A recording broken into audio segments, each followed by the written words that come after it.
What you're about to experience is one man's quest to see beyond the tumultuous period we're in and to envision what lies just beyond our grasp, yet well within our reach. Welcome to Larry Rifkin's America Trends, where the future has arrived, and it's just in time.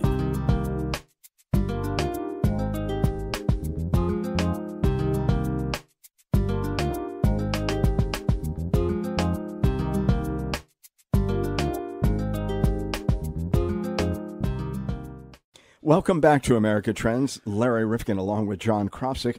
And John, we are two baby boomers just trying to make sense of this crazy world.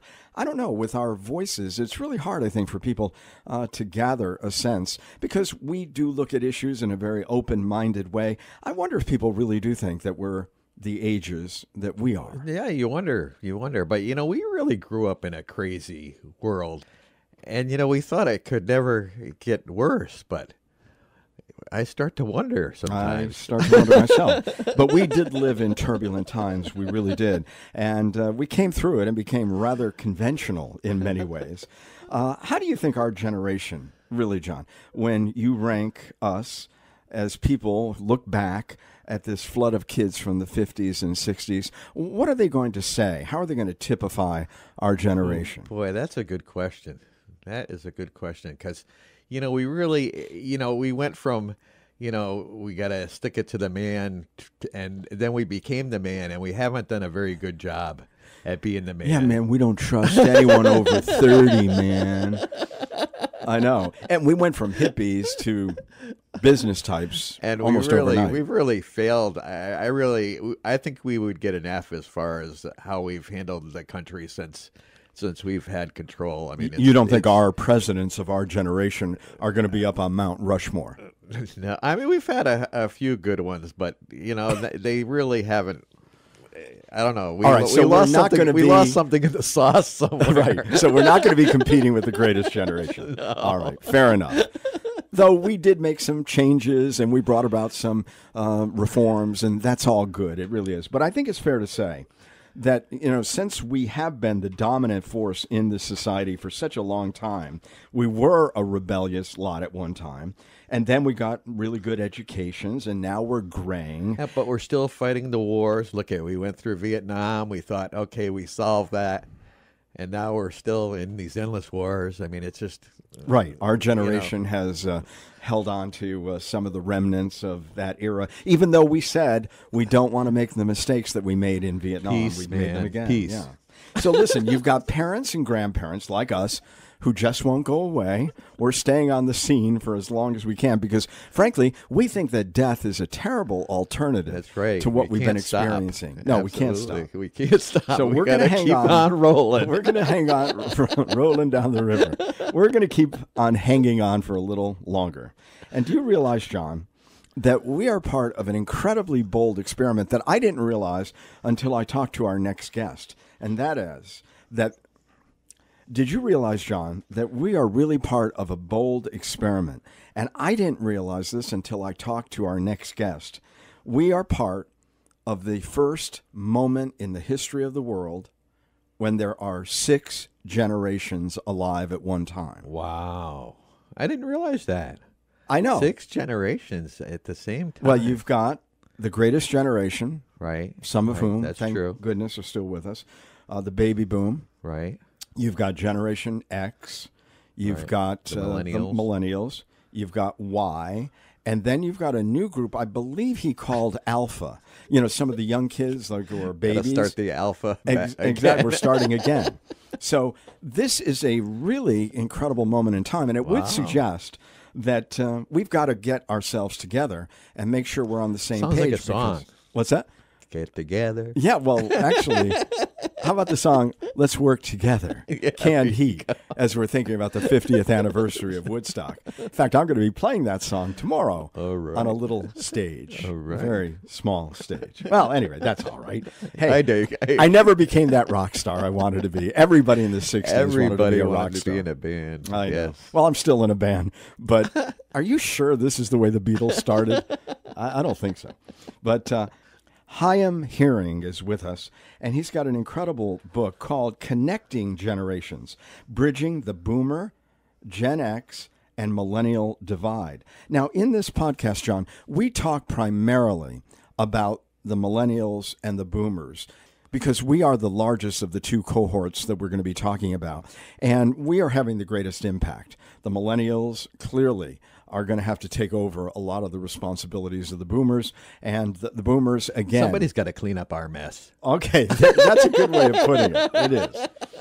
And I think it's fair to say that the lines as to who is a millennial are a little bit blurrier than the baby boom set. We kind of know who we are, and we define ourselves pretty clearly. Right. Millennials and the ones that are having difficult times, those that might have passed through just ahead of the bust in 2008, I mean, they have some really interesting milestones and benchmarks to their generation. We had many for our own. Yes. I mean, recently we celebrated the 50th anniversary of the moon walk. Right. I mean, that was remarkable for our generation. It really was. Oh, yeah. Well, that was a remarkable time. I mean, we were really shooting up as a country. We were putting satellites up, first coast-to-coast live television shows. I mean, it was just an amazing time. It was. And then we had all the turmoil, as you talked about. Some of it, for the purpose of ending something, which was a war. Right. At others, we were looking to start something, which was a civil rights movement. I mean, it really was an interesting time to have been alive. It was. But today is too, in many different ways. But we really want to talk about what we have in common, that which divides us, and how we can make things work while coming from such different times and places. And, it's not easy to do that. It really isn't. No. And when we think about it, our kids, one of their milestones, of course, is 9/11. And the world before it and the world after it. So, again, we have to be respectful. And they're also looking at their leaders. And they're not thinking about JFK the way we did. Right. And that's a mistake I think we make a lot of times, is we think that it's even around the world as we think that everybody thinks like us, and that's not the case. It's they didn't have different experiences and different points of reference. Different points, absolutely. Yeah, absolutely. Well, at the outset, I want to suggest, and I think John shares this sentiment with me, I really do like this millennial generation. Yeah, they're good. I mean, not only because we have some in our own family that we've created, but I think they're a wonderful generation. But I do think they've got a lot on their plate. I think we've left them with a lot of concerns. But let's see how we can connect these generations. A really important conversation with Chaim Hearing today on America Trends. With us on the line is Chaim Hearing, and the book is called Connecting Generations, Bridging the Boomer, Gen X, and Millennial Divide. Let's start off with the premise that there is this divide. And I say that only because, Chaim, in the past, I grew up as a baby boomer, of course, and I recall, not trusting anybody over the age of 30. And I just don't feel necessarily that there is this schism between millennials and baby boomers in that same way. I love millennials. I think they're fantastic, personally. Yeah, I think that puts you in a very distinct minority as a boomer, and I'm right there with you. I think that millennials get a really bad rap from boomers. And what's ironic is that I think that boomers were the one who gave birth to millennials. It's not like we purchased them on Amazon. And to your point, as a fellow boomer, I'm a late boomer, but I still remember the adage, don't trust anyone under 30. Now that we've aged, we're flipping that a little bit, and it's as if we're saying don't trust anyone under 60. So if boomers can create new off-ramps from work into maybe a couple of decades of productivity, but redefining that differently, why can't we let millennials create new on-ramps to adulthood? Absolutely. And we'll talk about that and the whole notion of making it a verb and the like. But don't both boomers and millennials consider each other to be entitled? And yet, as you say, we raise them, and we may have sold them that concept ourselves. Yes, and for me, one of the more fascinating parts of researching this book was asking boomers and millennials the identical question. So when I interviewed a number of boomers. I asked them, when you hear the word millennial, what image or word comes to mind? And when I interviewed millennials, I asked them the same about hearing the word boomer. And here's what they said. And let's get to the issue of entitled and how that's understood differently. So boomers have a bucket list, right, implying that you work at the same job or, for much of your life, if not all of it. And at the end, you get the proverbial golden watch or set of luggage indicating now you can have fun because you own your own time. For millennials, they've critiqued us, and they said, bucket list, I'm going to kick the bucket, and I want to have pleasure now. How do I know what I'm going to be feeling like decades from now? And I don't want to slave away at a job that has no meaning. We are work-obsessed, and we call millennials pleasure seekers. We're goal-driven, and we call millennials snowflakes, which I think is really demeaning, meaning that they have no grit. For boomers, you became an adult within a defined period of time, typically between 19 and 23, and millennials need some time for adulting, practicing at being an adult because they're more along pathways and networks in a very disruptive economy. And if people are living longer, it kind of makes sense that it might take them a little bit longer to grow up. And I think that's fine. I mean, I think them trying to find themselves over an extended period is great because I think then they come to whatever work or whatever family life they have fully realized in terms of their own agency and what they're about. So I have no problem with that. And in fact, I do think that the way they look at work, which is making it an integrated part of the whole, is a great thing. And I love that notion that you have that if you ask someone who's a millennial whether in fact they would exchange 5 years of drudgery for some level of financial freedom, how they respond to that. Explain that to our listeners. So as a researcher and author, I know it's important to ask questions that you are sure that you're not sure actually of the answer to.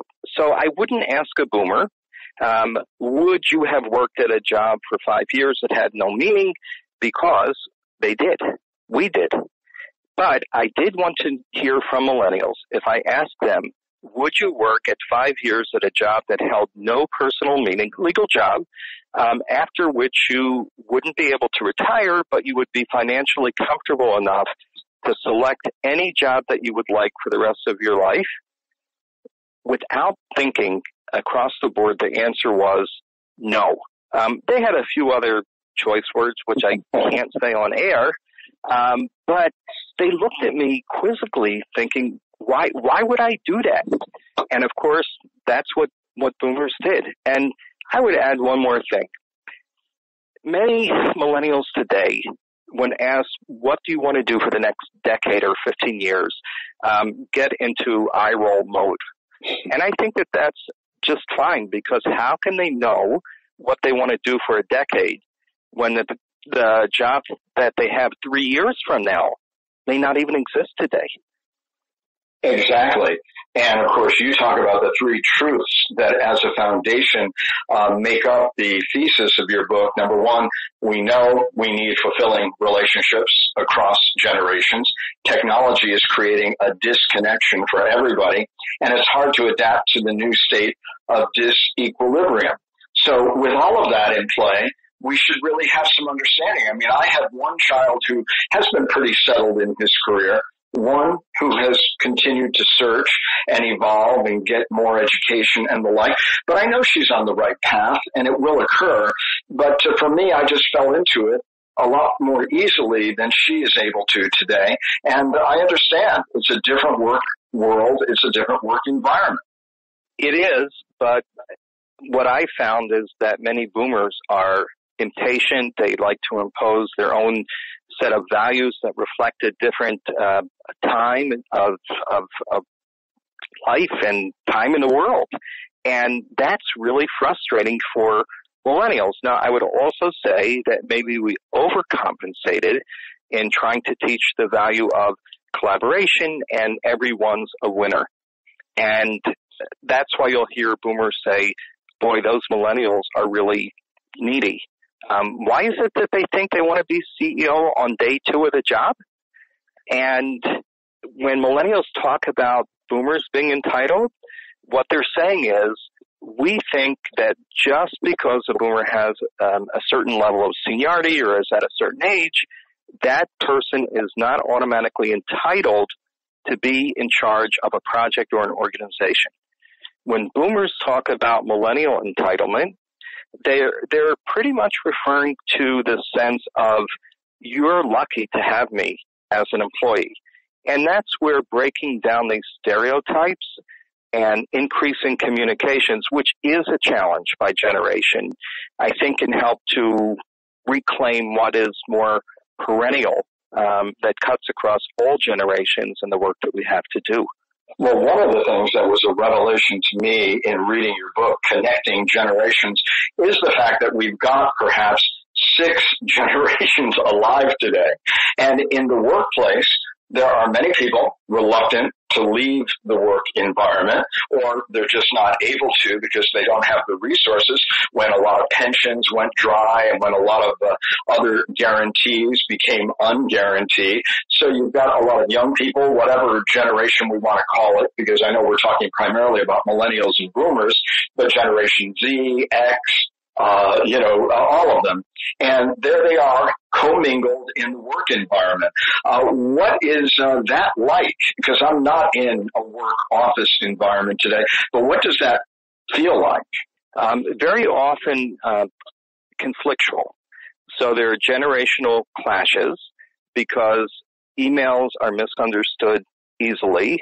Text messages with emojis are like reading hieroglyphics, and they're good in that they convey some emotional content, but if you don't know how to interpret them, or if you overuse them, as boomers tend to do improperly, what could have been a very simple conversation, either by phone or face-to-face, generates a chain of flying emails of recrimination, misunderstanding, text messages. It's just really difficult in the workplace.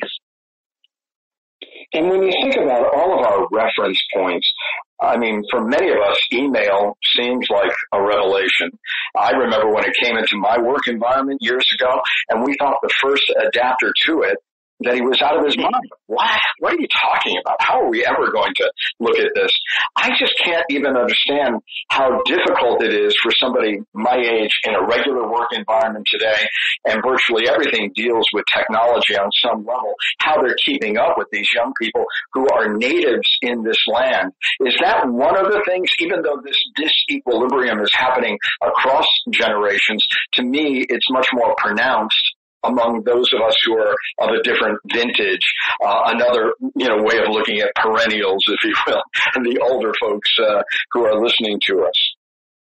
Well, antiques can appreciate in value, but I think that boomers tend to close down instead of open up, and they're fearful of new technologies. And this is where I think the potential to break down those stereotypes and really try to identify what communications forms are effective for what situation can be helpful. So, yes, I have actually a unique ability to make my smartwatch look dumb. Right? I'm a little bit slow with my fingers. On the other hand, you can't Google attributes like resilience, tenacity, hope, and things that really reflect a person's life experience. It's not about intelligence, whether it's cognitive or emotional. It's about experience. So if boomers can let go a little bit and be more open to what they can learn in a reciprocal way from millennials, then maybe millennials will relax a little bit and not feel like they're always being judged by boomers. We're talking again a lot about boomers and millennials, but that's because they're such large cohorts and they're both having such an impact on our society. What about some of these other smaller generations like X, Z? Is there another one out there that I'm forgetting? Well, Gen Alpha, right? Because what comes after the letter Z? May as well start from the beginning. So I didn't mention this in the book, or perhaps implied it, but I think that the boomer and millennial focus for me was less about boomers and millennials and more about the reality of having so many generations alive in significant numbers at one time. The issues are going to change, but the presence of so many generations means that there will no longer be garden variety generation gaps like we used to have when there were 3 generations or maybe 4. So we've gone from the sandwich generation back in the 80s. Typically that was women who were trying to balance work and caretaking of elderly parents who were not as old and raising children, to what I think is more like a submarine or hoagie, depending upon where you live, meaning that every generation feels different kinds of stress today. There are no exemptions. And that's why I really have come to appreciate the fact that disruption does not discriminate by age. So recognizing that we can move in and out of states of dependency and less dependency at any generational stage, I think is another point of unification among generations. You say that the labels that we ascribe to each other are really showstoppers, that they stop us from talking. Oh, you're so old and you only like to listen to music from the 1950s or whatever it may be. And you are suggesting that we use a different term, and I referenced it earlier, perennials, rather than, like, what do you think about groups like AARP? Or I know places like the Villages in Florida have to be an anathema in terms of isolating older people. Tell us your thoughts about the way we try to categorize, and many nonprofits do it because they're looking to segment their audiences. It's both nonprofits and I think people who are marketing products and services. They have a vested interest in trying to identify, to highlight what is different about each generation. And by using a term like perennial, which I was not the first to coin, but I'm using a little bit differently, I think that we can appreciate there are generational differences that we shouldn't ignore. Not everything can be intergenerational, but by continuing to perpetuate labels that create silos across generations, how are we helping one another navigate these turbulent times? So I'm not a gardener, but a friend of mine is. And one day he was describing his perennials, explaining that the top of the plant dies off each winter. What dies off becomes seeds for the next variety of perennials. And those seeds draw upon the same root system. And that image just captured my imagination. Yeah, I think that is a fascinating way to look at it. I'm thinking about these millennials and younger generations, and there are so many boundaries and so many norms that have been broken wide open that deal with race and sexuality, work-life balance, and they have been blown up. And it may be hard for us as the older generation to understand how little some of those things do mean to them. And, when I think also, even trying to describe young people and what they do, I mean, if you ask certain people, what does your son do or your daughter? And it's a job that they never thought of. It involves some technological advance. You can't even explain what they do. So how do we really begin to meet them on their own terms? Because that job still, to them, means a whole lot. And to us, we can't even explain what it is. Well, I think that that's a really critical issue. Many of the millennials whom I interviewed said, my parents don't even understand what I do. And I've given up explaining to them. And that, I think, is selling parents a little bit short. Maybe they can't go into all the details, but it's, again, this is part of the instant culture, immediate gratification. There is more impatience on the part of millennials. It's like, now me, And if you don't have time, then I'm out of here. But I also do think that boomers can reach back into their life experiences. And remember, we thought we were exploding stereotypes, which we did. Right. And I see a continuity of values. It's just that millennials have means and tools that we didn't, to really push the boundary breaking even more. Of course, as an overarching concept in your book, again, the book is called Connecting Generations, Bridging the Boomer, Gen X, and Millennial Divide. There's something that you talk about that we've talked about on other podcasts, and of course, Robert Putnam described it many years ago in Bowling Alone, and that is the issue of loneliness. And I know that we did a podcast on the fact that a lot of young people are extremely lonely. We know that many older people, particularly men, because we don't set up some of the same networks as women do as we age, that this social isolation, according to a previous Surgeon General, I don't even know if we have one any longer, maybe the president does that too, but the point is that he said this was the greatest health risk in America today was social isolation, not cancer or the like. So put that in context for us as it relates to the generational divide. That was one of the findings that actually motivated me to write this book. I was seriously alarmed and really feel a sense of mission and hope other people, regardless of generation, will also feel this, to recognize that we expect elderly people to be lonely on some level, right? Their world begins to get a little bit smaller, mobility, transportation become issues. But what was really frightening and continues to be is the rate of social isolation, the percentage, the decline of friendships among younger generations for the reason that you said. So if the greatest predictor of longevity is social connectedness, and we see accelerating rates of loneliness and social isolation among the youngest, then extrapolate out a couple of decades and think about both the economic costs, but also the sheer amount of pain that people will be carrying for decades and decades. And that was really so disconcerting. It's like people are retreating more into their devices, and we can change that.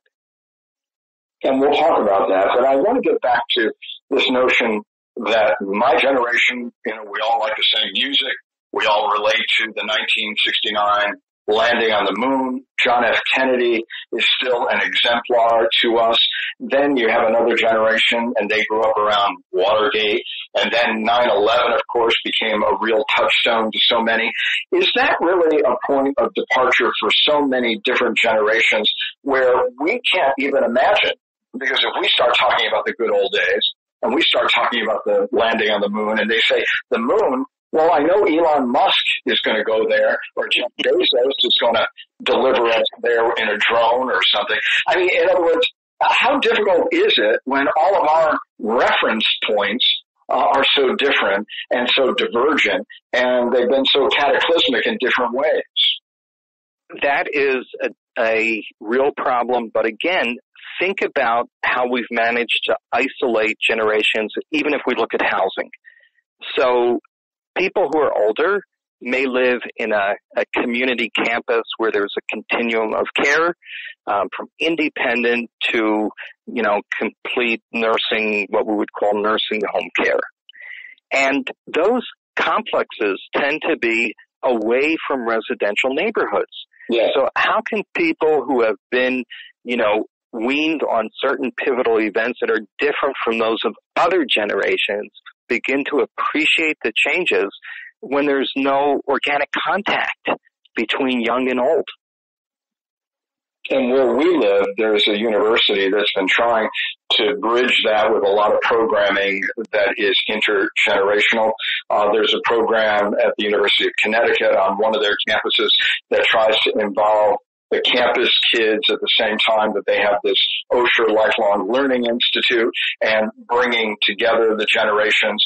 There's a community that's growing in one of our suburban sectors here in the state of Connecticut where they are purposely putting together different generations to care, to do daycare for the working mothers. You have elderly women and men. So, I mean, is this one of the things we really need to start doing as we're building some new relationships and environments going forward? Yes, those are really exciting trends happening in the marketplace, and I think that that's where I'm pinning more of my hopes, because I'm certainly not going to wait for Congress to act and think intergenerationally. That would require some optimism that at the moment is not warranted. However, it's really interesting, though. I mean, let's look at Congress, and you've got a Nancy Pelosi who is about 78, and she's got a band of really interesting saboteurs who are much younger, and she's having to negotiate with them. So in a sense, we're watching that generational divide play out in Congress itself. Yes, we are, and my next area of research will be, what does it mean to have presidential aspirants from 3 different generations and an age span of 40 plus years? I don't recall a time like that before. No, and I love we have millennials, Gen X, and boomers. Yeah, I love the way Pete Buttigieg is using that, saying, hey, look, we have to deal with these problems going forward. You don't. And it reminded me in one of the podcast opens that we did, I said to John, here's a revolutionary idea that instead of worrying about young people voting, how about people age 60 and up can't vote because they're not going to be around to worry about the long-term consequences. I was being a little light in that. But nonetheless, I think he makes a good point that if you don't believe in climate change, well, you don't have to worry about it as much as perhaps another generation does. Well, I thought you were going to say that we should get Elon Musk to put boomers on a one-way ticket to the moon. Well, he's ready to go to Mars, so he's taking it even further. But I think that's a fair point, because if you want to talk about the future and you want to think about it, then why can't we have more younger people who will be spending more time in the future directly involved in problem solving? I think that's a pretty fair point that Buttigieg makes. But are we reluctant to give it up? I mean, baby boomers. I mean, many are staying in the workforce, reluctant and sometimes unable really to leave yet. I mean, what is the willingness? Because, baby boomers, as you said earlier, were looked upon early on as being kind of problem children. And in many cases, I used to hear that millennials were being compared to the greatest generation, which as we record this today is on D-Day, and we're reflecting back on their contributions. So I don't know where the millennials have gotten this bad rap in a sense, because they were being compared not to us, the baby boomers, but to the greatest generation at one point. And there is a lot of optimism still among millennials about changing the world, not giving up, and I find that very inspirational. And I think when we look at the generation below, when we get to Gen Z, they're going to also shatter some stereotypes, and they're going to compete differently with millennials. I mean, millennials grew up, again, thinking that any company that hires me is lucky to have me. And for Gen Z, it's more because of what they saw happen to their parents, loss of homes, loss of jobs, I mean, total collapse of economy. Their feeling is, I'm lucky to have a job. So that's going to create a different dynamic. And I think that if we can discard some of the labels, just put them aside for a moment and really think about what it is that we all hope to do, which is to relinquish those values and habits that have held back our potential, and to take those seeds that we're still working and still have new life in them, and let the next generations carry them forward. That's been the true cycle of life, and we've lost that. The quote that you have in the book from Shimon Peres about separation between generations being greater than between nations That was a stunner to me. I love that quote because it came from someone who was over 90 years old at the time, which again explodes some stereotypes. If you connect with people across generations, then your mind, if it's still functioning well, can be very vital. And for him to have an insight that the biggest divide is not across nations, but it's across generations, again, I think is a very optimistic sign about what can be. One of the things that you recommend is what you call reciprocal mentoring. Explain that. A friend and a colleague of mine, Stuart Himmelfarb, who actually does some work around boomers, made me aware of that phrase, and it arose from a trip that he had been taking for 10 or 11 years. It was an organically organized group of, I believe, men or perhaps men and women, I don't recall all the details, but who wanted to address Hurricane Katrina and not forget that that was a calamity that happened that was neglected and out of the spotlight. So it was a group of people who self-organized across generations, and suddenly age didn't matter. It was who had what skill to get the job done. And that's where reciprocal mentoring comes in. What is it that we can contribute collectively across generations that we can't do only by working with those intergenerations? There are certain dividends that happen by being intergenerational, and that is valuing and prioritizing what each generation has to offer to the other, feeling a shared stake of success in each generation, as opposed to multi-generational, which is just the number of generations, but not of value. I love the way you make that distinction in the book. And I really want to recommend this book because in each chapter, you've got these wonderful suggestions as to how we can bridge the gap between the various age groups. You've got a lot of other information. It really is chock full. And there's one thing that you have, which is called a Family Technology Action Plan. What is that, and why do we need one? Very often we hear that it's much harder today raising children because of the, I guess technology is pretty much embedded and increasingly so in everything that we do. So I spoke with an expert who works with parents, children, and also grandparents, because being a grandparent today is a different experience, and challenged her with the question, is it harder today to be a parent because of technology? The Family Action Technology Plan is part of her response, which is not really, because every generation has had to grapple with the impact of new technologies on families. And the role of parents, and I would also add grandparents who are increasingly active in their grandchildren's lives for many, is to help set boundaries, to guide children through different technologies, and to make them secure and safe, and also open and curious, and to know how to use what's out there, because they're going to learn anyway. So that's why having a plan that can help structure the use of technology so that it's a platform for connection and not isolation is so critical.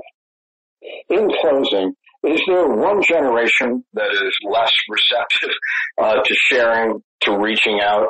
Is it old to young, young to old?